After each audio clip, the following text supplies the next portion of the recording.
తప్పు చేసినప్పుడు తెలుసుకోవాలి. నెక్స్ట్ అది రిపీట్ కాకుండా చూసుకోవాలి. ఈ విషయంలో మాస్ డైరెక్టర్ బోయపాటి శ్రీను శైలే వేరు. ఆయన సినిమాల్లో లాజిక్ లేకపోయినా ఎమోషన్ ఎలివేషన్స్ వర్కౌట్ అయితే ఆ సినిమా బాక్స్ ఆఫీస్ని ఖచ్చితంగా షేక్ చేస్తుంది. కానీ ఆ మ్యాజిక్ మిస్ అయినప్పుడు మాత్రం రిజల్ట్ ఖచ్చితంగా తేడా కొడుతుంది. అయితే ఇక్కడ అసలు సమస్య సినిమా ఫ్లాప్ అవ్వడం కాదు, ఆ ఫ్లాప్ని దర్శకుడు యాక్సెప్ట్ చేయకపోవడం.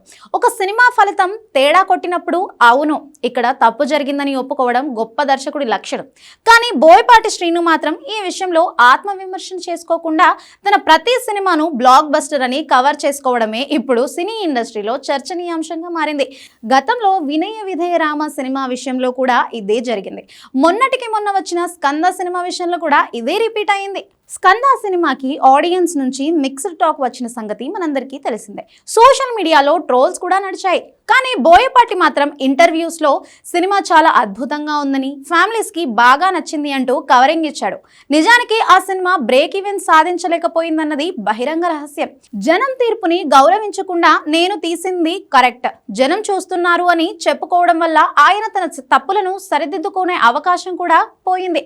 తాజాగా అఖండ 2 సినిమా విషయంలో బోయపాటి తీరు మారలేదు. అఖండ మొదటి భాగం ఇండస్ట్రీ హిట్ అయిన మాట వాస్తవమే. కానీ దాని అర్థం సీక్వెల్లో ఏం చూపించినా జనం చూస్తారు అని కాదు. అఖండ 2 సినిమా విషయంలో వస్తున్న విమర్శలను కూడా ఆయన పాజిటివ్ గా తీసుకోవడం లేదు.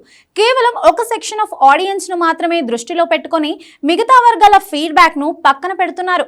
మాస్కి నచ్చింది కదా అని సరిపెట్టుకుంటే మిగతా ఆడియన్స్ ఎప్పటికీ ఆయన సినిమాలకు దూరం అయ్యే ప్రమాదం ఉంది. దర్శకుడు అనేవాడు ఎప్పటికప్పుడు అప్డేట్స్ ఇవ్వాలి. బాక్స్ ఆఫీస్ నంబర్స్ అనేవి కేవలం అంకెలు మాత్రమే కాదు, అవి ప్రేక్షకుల తీర్పుకి ప్రతిరూపం. నేను సినిమా బాగా తీశాను, జనాలు కూడా ఆదరించారు అని బోయపాటి ఇప్పటికే స్టేట్మెంట్ ఇస్తూ ఉంటారు. కానీ మరి బాక్స్ ఆఫీస్ రిజల్ట్స్ ఎందుకు ఆశించిన స్థాయిలో రావడం లేదు అనే ప్రశ్నకు మాత్రం ఆయన దగ్గర ఇప్పటి వరకు సమాధానం లేదు. ఆడియన్స్ అభిరుచి మారింది.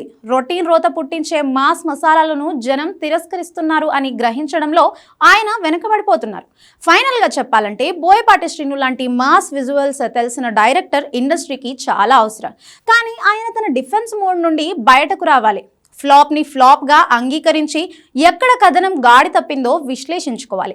కేవలం తనను తాను సమర్థించుకోకుండా వెళ్తే అది ఆయన కెరియర్ గ్రాఫ్కే ప్రమాదం. ఇప్పటికైనా ప్రేక్షకుల ఫీడ్బ్యాక్ని పాజిటివ్గా తీసుకొని రాబోయే సినిమాల్లో ఆ తప్పులు దొరలకుండా చూసుకుంటే మళ్ళీ పాత బోయపాటి మార్క్ బ్లాక్ బస్టర్స్ మనం చూడొచ్చు.